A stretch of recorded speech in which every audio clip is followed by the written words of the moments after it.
Bienvenidos nuevamente a mi canal IMA Latina en Israel. Seguimos avanzando en el mes de Elul, trabajando cada uno en su interior, en analizar lo que ha sido este año que ya está por terminar. Elul es el último mes del año en el calendario civil hebreo. Y después de este celebraremos Rosh Hashanah, nuestro nuevo año. También es una fecha, Rosh Hashanah, el 1 y 2 de Tisrei, donde en adición a recibir el nuevo año, estamos todos los ciudadanos de este mundo pasando ante Hashem, nuestro eterno creador, como ovejitas frente a su pastor. Todo este rebaño está dando cuentas al creador de lo que ha sido nuestras acciones o omisiones en este año que está por terminar. Y seremos juzgados de acuerdo a ese mérito o no que tengamos. Juzgados, Bezrat Hashem, con ayuda de Dios, para la vida, para la salud, para la prosperidad, para el bien. Pero ese juicio realmente se celebra o se sella más bien en Yom Kippur, que es una celebración que hacemos 10 días después de Rosh Hashanah. También es conocido como el día de la expiación. Hoy en realidad el tema, aunque va muy relacionado obviamente con Elul, quiero centrarlo en una anécdota de vida. Y no les voy a hablar de mí, de Sara Débora, IMA Latina, esta colombiana viviendo en Israel desde hace más de 6 años. Realmente quiero, y mi esposo no tiene idea, pero sí, de él quiero hablar hoy. Porque aparte de ser, como se dice, mi complemento, la mitad de mi neshama, de mi alma, el hombre que Hashem me dio para pasar esta vida, para desarrollar un proyecto juntos, formar una familia, dentro de los valores del judaísmo, es también una persona que admiro muchísimo.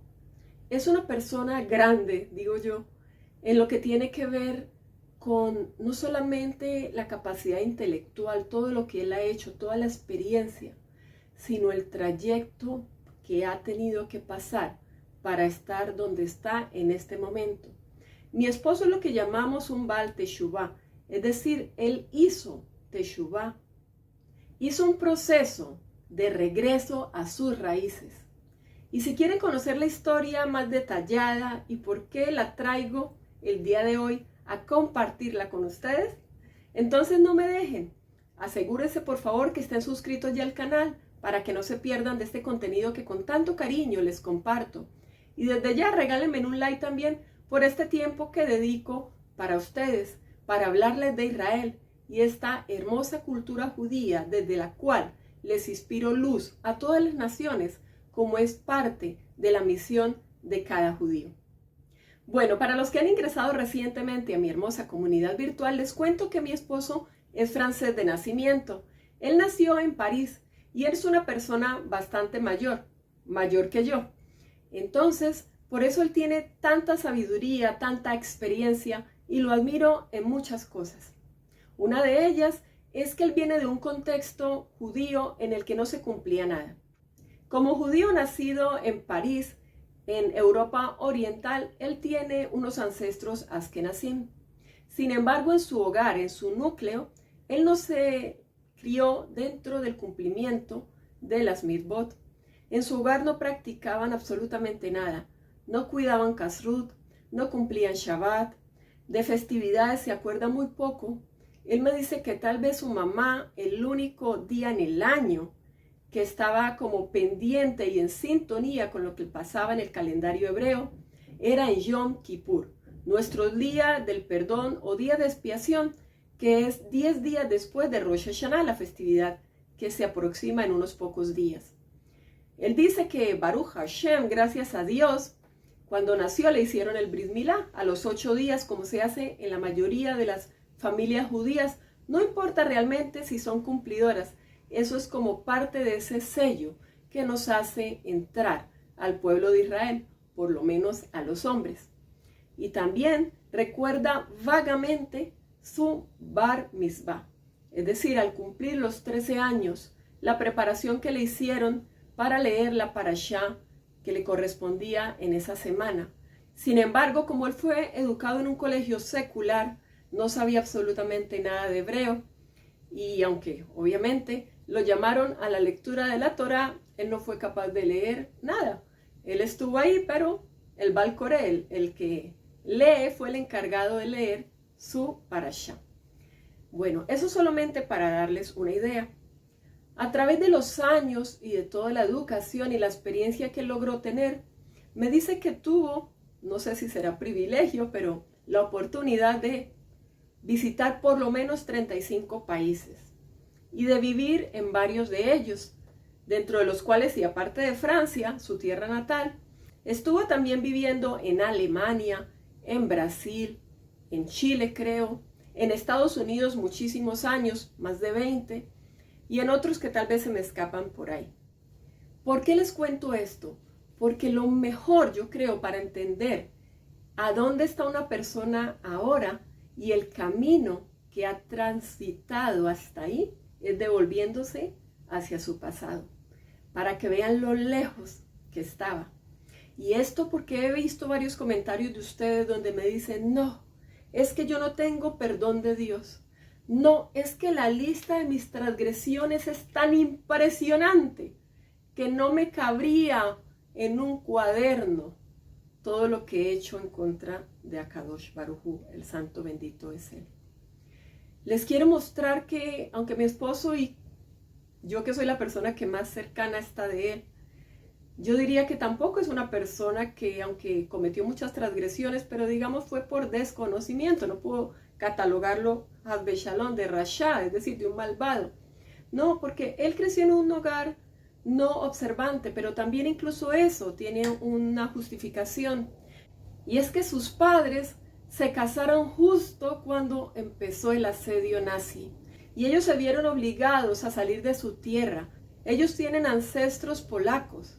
Tuvieron que emigrar a Francia y ahí desarrollar una vida completamente diferente. Nunca renegaron, Baruch Hashem, del hecho de ser judíos. Pero la verdad, en esa época, y por eso uno no debe juzgar a nadie, muchas de las personas que vieron morir a tantos al ser llevados a esos campos de concentración y de exterminio, se preguntaban una y otra vez dónde estaba Dios. En esos momentos de tanta angustia, desolación, persecución, muerte y exilio. Entonces, mi esposo nació en un hogar que acababa de pasar por ese contexto de la guerra. Y por eso no observaban nada. Sin embargo, esa no es la parte que yo les quiero comentar la verdad hoy, sino su proceso. Él desarrolló su profesión, empezó a trabajar, visitó muchos países, como les conté, viviendo como cualquier gentil. Él me dice, y a veces me da hasta un poco de pena decirlo, pero hay que reconocer que así fue. Dice, lo único que yo tenía claro para saber que era judío, mi Brit Milá y el hecho de que había hecho un Bar Mitzvah. De resto, nada. Entonces, cuando él ya fue adulto, creció, trabajó en tantas compañías, pues entre más pasaba el tiempo, más él se iba asimilando. Es decir, uno de todos, de las naciones. Muy lejos estaba de sentir que era parte de Am Israel. ¿Y saben cuándo comenzó, o más bien salió esa semillita Yehudí en su interior? A veces uno tiene que pasar por una experiencia bien traumática. Y escuchen bien lo que les voy a contar. Historia de la vida real. Mi esposo estaba viviendo en esa época en Estados Unidos y estoy hablando de hace unos 20, 25 años. Mi esposo hoy día tiene más de 70 años, solo para que se hagan una idea. Cuando él recibió una llamada, hace pocos días, respecto a esa fecha de la llamada, él había estado en su ciudad natal, en París, visitando a sus padres. Y justo se había despedido ese fin de semana y había regresado a Estados Unidos, país donde vivía y tenía todo su desarrollo profesional. Cuando recibió una llamada, devuélvete, que tu padre está muy grave. Dijo, no tuve tiempo casi que ni de desempacar las maletas y otra vez a empacar. un viaje transatlántico, muchas horas, cansancio inimaginable y sobre todo la angustia de no saber qué le había pasado a ese papá que él había dejado aparentemente en buena salud y ahora decían que estaba supremamente grave.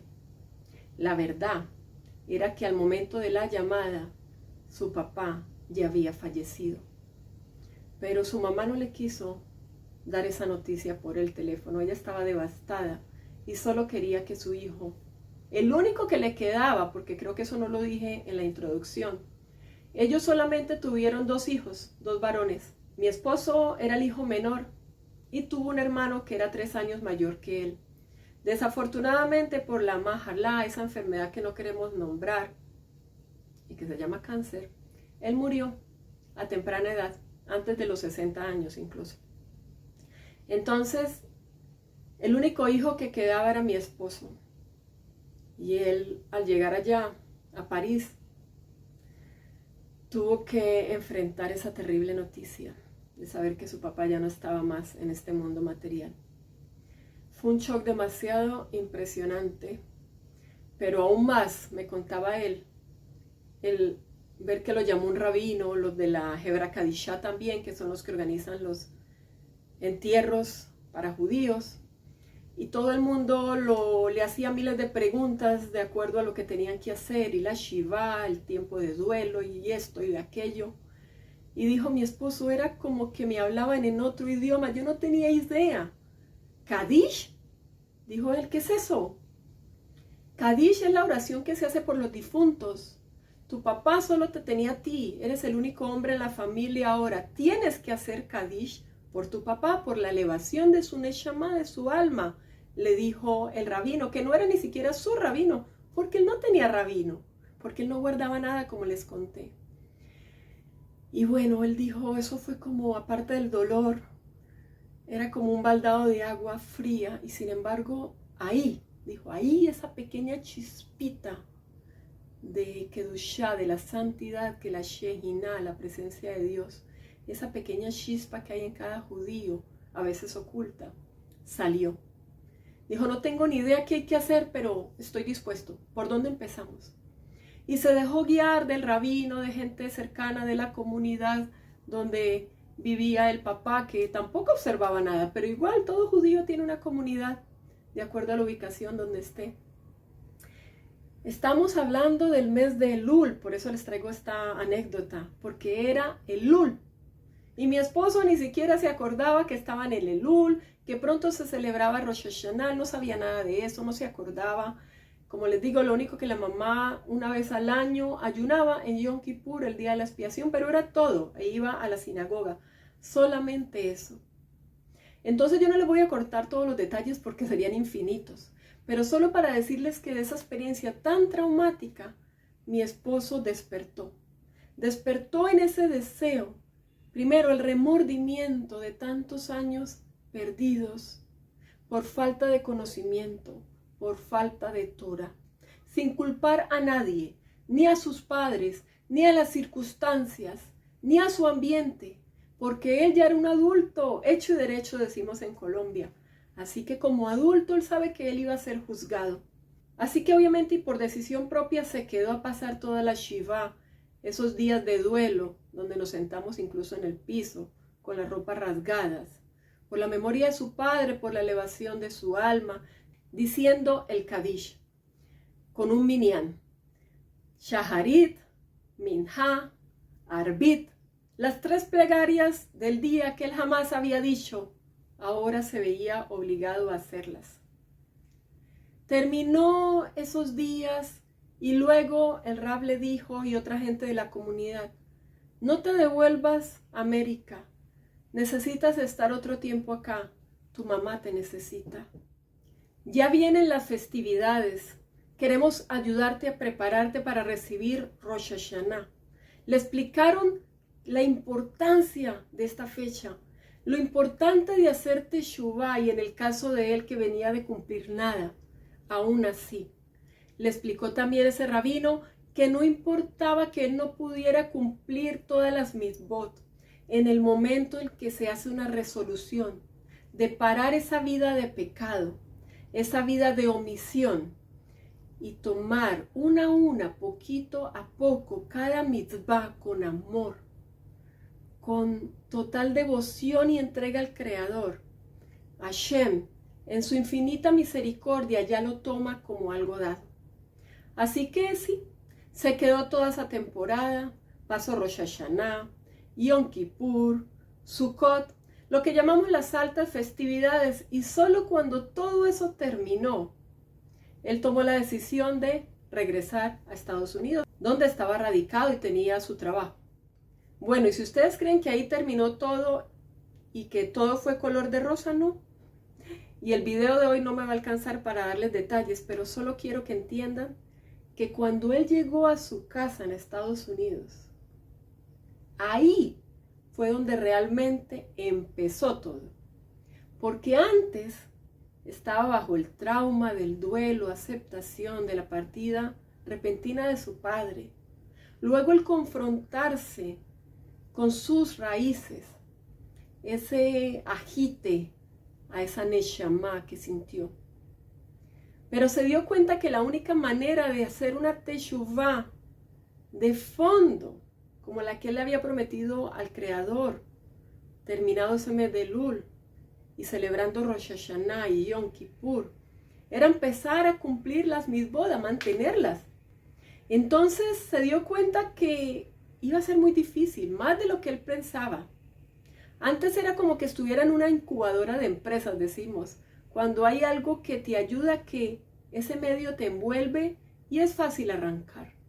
Pero luego que ese cocoon, esa burbuja en la que estás, se va, se rompe, sales de ahí, sales al mundo y ahí empieza tu trabajo personal. Entonces, él empezó poco a poco. ¿Cómo? 0 restaurantes, por lo menos. Solamente los que tenían certificación kosher, después de haber comido cualquier cantidad de cosas. Ahora ya empezaba a rechazar invitaciones si estas no eran en un restaurante kosher. Tuvo que renunciar a su trabajo y los hombres entenderán que eso es de las cosas más duras de hacer. No solo por el orgullo, sino porque para un hombre su trabajo es sinónimo de prestigio, de estatus. Aparte, obviamente, de generar un flujo de ingresos estable para poder llevar un estilo de vida. ¿Y por qué renunció a su trabajo? Porque él habló y dijo que iba a empezar a cuidar Shabbat. Y le dijeron, ¿Shabbat? Ni siquiera sabíamos que eras judío. No. El sábado es el día en donde más negocios se hacen. Así que o trabajas los sábados o te buscas otro empleo. Imagínense ustedes ya la respuesta, ¿cierto? Decidió renunciar. Y después de ahí mi esposo nunca volvió a tener un trabajo como empleado. Nunca. Porque él decidió que él solo iba a trabajar para Hashem. Y no quiere decir que no haya tenido su proyecto y hasta el día de hoy no sigas trabajando. Pero como empresario. Porque él dijo, yo voy a manejar mi tiempo. Yo voy a asegurar que ningún Shabbat y ninguna festividad esté comprometida por un tercero que no entiende mi modo de vida. También pidió ayuda para el tema de kashrut. No tenía idea, la cocina de él estaba completamente mezclada, comprometida. No sabía ese tema de la distribución de las áreas, separación entre los halabí, los basarí, los parve. No sabía nada de nada.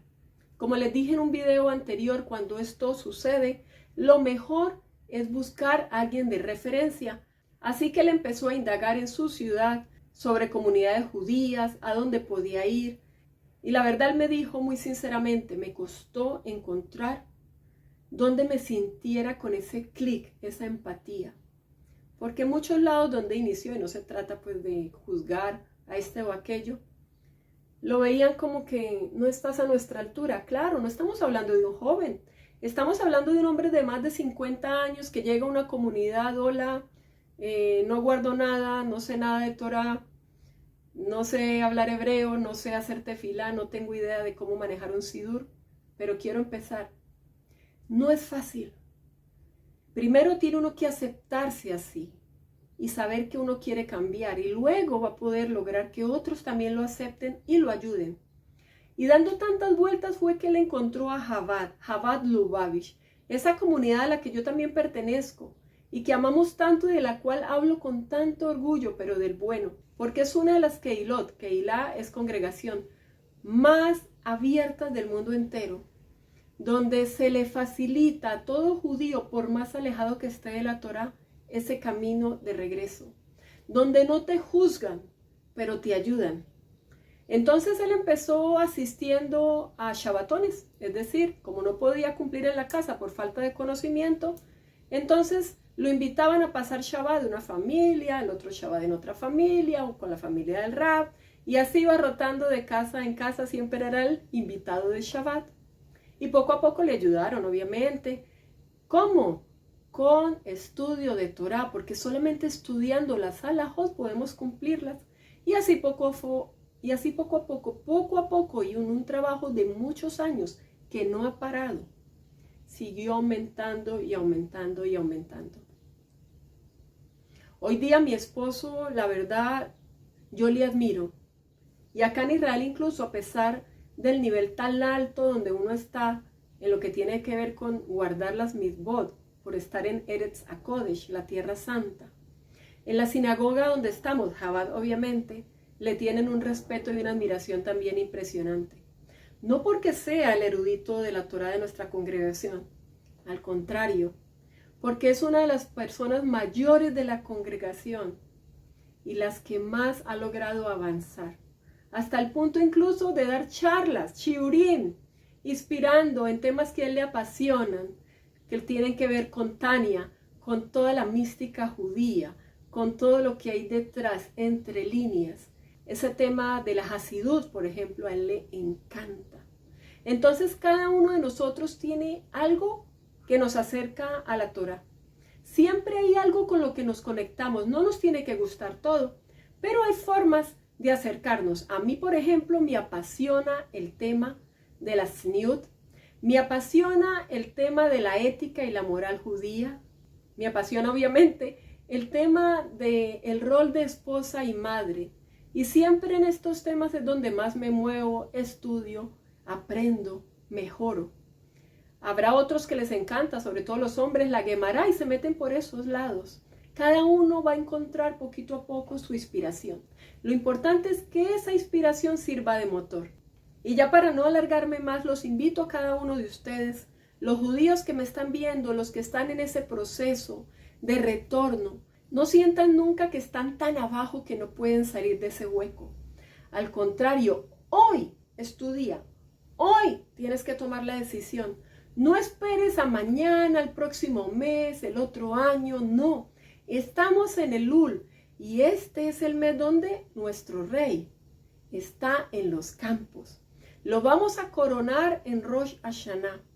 No solo como nuestro Padre amoroso que está ahí esperándonos, sino como ese rey que queremos que esté siempre guiando nuestra vida.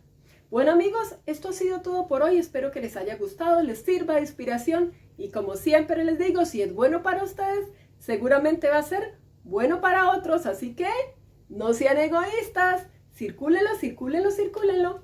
Compartan con sus amigos. Shavua Tov desde Israel.